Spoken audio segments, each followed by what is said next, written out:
And the only thing that got me out of that space Chapelle was is a comedian friend of mine, the late, great Norm Macdonald. That's right. Shout out to Norm.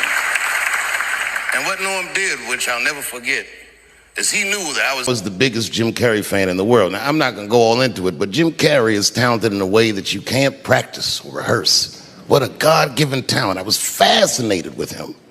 And Norm knew that. And he called me up and he goes, Dave, he says, I'm doing a movie with Jim Carrey.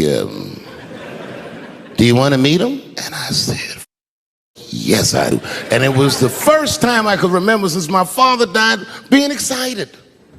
And the movie was called Man on the Moon. I didn't know any of this. And in this movie, Jim Carrey was playing another comedian I admired, the late, great Andy Kaufman. Yes, and Jim Carrey was so immersed in that role that from the moment he woke up to the time he went to bed at night, he would live his life as Andy Kaufman. I didn't know that. When they said cut, this was still Andy Kaufman. So much so that everybody on the crew called him Andy. I didn't know any of that. I just went there to meet him, and when he walked into the room where we were supposed to meet, I screamed, Jim Carrey! And everyone said, no! Call him Andy. And I didn't understand. And then he came over and he was acting weird. I didn't know he was acting like Andy Kaufman. Just like, hey, how you doing? And I was like, hello. Andy?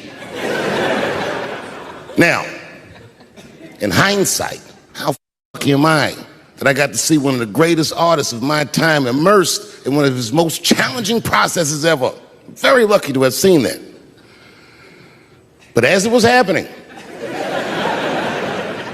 I was very disappointed. Because I wanted to meet Jim Carrey, and I had to pretend this was Andy Kaufman all afternoon. And he was clearly Jim Carrey. I could look at him and I could see he was Jim Carrey.